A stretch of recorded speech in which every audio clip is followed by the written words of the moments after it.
Mais maman, tu comprends maintenant pendant 22 ans pourquoi j'étais pas là pour la fête des mères et j'ai pas pu t'offrir des fleurs. Tout ça, c'est de la faute de Benjamin.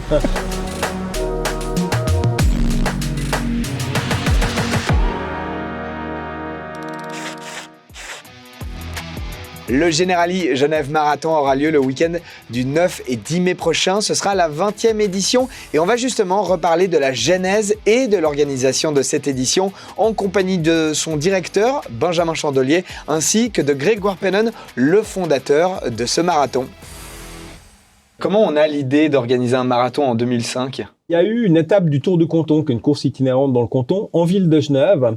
Et puis à cette occasion, je trouvais que c'était cool de courir en ville et je me suis dit, tiens, il manque un marathon.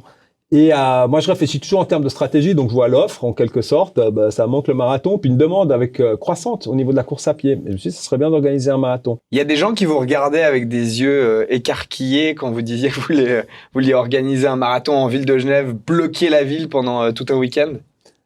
Écoute, alors des fois je raconte quand on me demande comment c'est venu, je dis au départ l'objectif c'était de bloquer la ville, puis après on a eu l'idée du marathon quoi. Donc la réalité c'est que pas grand monde croyait au projet. Moi à chaque fois que j'en parlais, tout le monde s'est dit bon il est taré, etc. Pourquoi est-ce qu'il veut faire ça ? On a mis quand même, je pense 4-5 ans à ce que ça soit fluide quoi, être accepté. Nous on avait la course à pied, on connaissait, mais on débarquait à Genève, on venait de créer la société ici, et c'est sûr qu'au début ça n'a pas été simple parce qu'on venait de France et que voilà, c'était un peu les imposteurs qui allaient organiser une grande course à pied à Genève. Et au final, voilà, ça a pris un peu de temps et aujourd'hui, on est encore là quelques années plus tard. On est à la 20e édition, il y a de la fierté du coup, j'imagine. Écoute, c'est toujours un peu particulier. Au départ, tu dis on en organise une, ce qui était l'objectif avec le comité.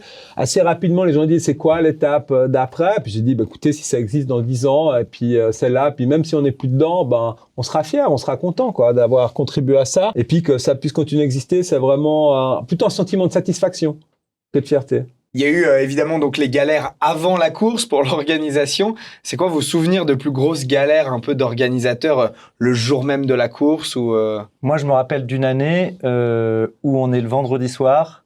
Il y a des crues parce qu'il a beaucoup plu, beaucoup neigé toute la semaine avant.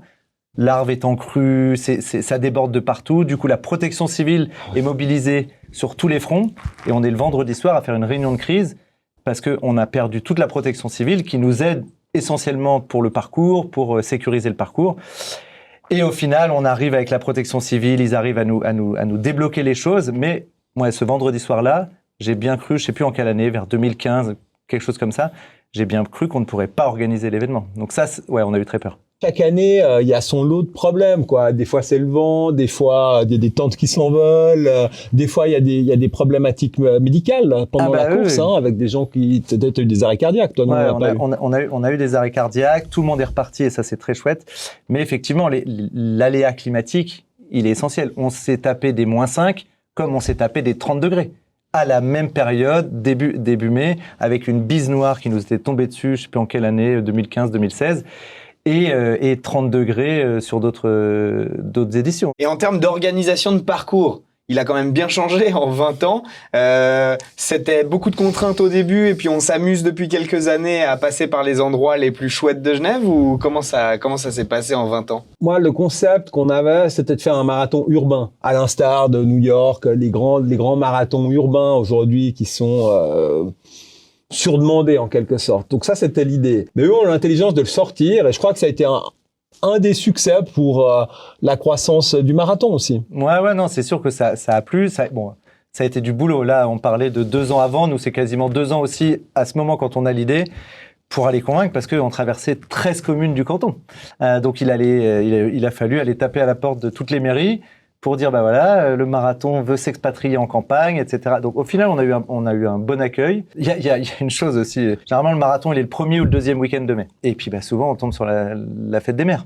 Et du coup, il faut qu'on aille discuter, trouver des alternatives pour que les gens puissent acheter des fleurs, et notamment avec les fleuristes, le dimanche de la fête des mères, c'est très important. Tiens, je vais en profiter parce que tu as dit, je profite vu qu'on est à la télé, je sais pas, ça sera peut-être coupé au montage, mais maman, tu comprends maintenant pendant 22 ans pourquoi j'étais pas là pour la fête des mères et j'ai pas pu t'offrir des fleurs, tout ça, c'est de la faute de Benjamin et puis de moi. Tu m'excuses. C'est une très bonne excuse. Merci Benjamin, merci Grégoire et rendez-vous pour cette 20e édition du marathon le week-end du 9 et 10 mai prochain.